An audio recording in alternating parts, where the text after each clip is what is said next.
سفر مظفر مہینہ آتا ہے، بڑے لوگ پریشانیوں میں آتے ہیں.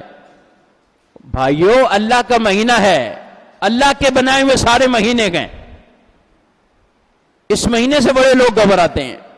نہیں، یہ مہینہ کوئی کہے گا منحوس معاذ اللہ مہینہ، کوئی کہے گا بلاؤں والا مہینہ، کوئی کہے گا طرح طرح کی.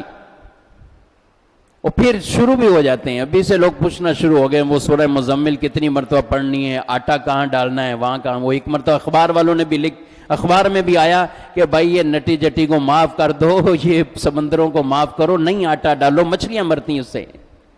لوگ پڑھ کر جو ہے وہاں ادھر ڈالنا ادھر ڈالو. قرآن پڑھنا منع نہیں ہے، پڑھو. سورہ مزمل پڑھو، سورہ یاسین پڑھو، سورہ واقعہ پڑھو، جتنا پڑھنا قرآن پڑھو. لیکن اس اعتقاد سے نہ پڑھو کہ میں نے اگر نہ پڑھا تو یہ مہینہ میرے ساتھ یہ کر دے گا، میں نے اگر نہ پڑھا تو یہ معاملہ میرے ساتھ یہ کر دے گا. نہیں. ہاں، جو اللہ کے فرائض ہیں اس بارے میں ضرور یہ سوچو کہ میں نماز اگر نہیں پڑھوں گا تو میرے ساتھ یہ معاملہ ہو سکتا ہے.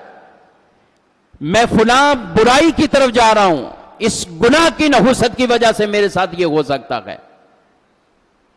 لیکن اس طرح کے جو دیگر ذوف والے عقیدے ہیں وہ مت اپنانے چاہیے. ہمارے عقیدے بڑے کمزور ہو گئے، بڑے کمزور، انتہائی ذوف کا ہم شکار ہو گئے.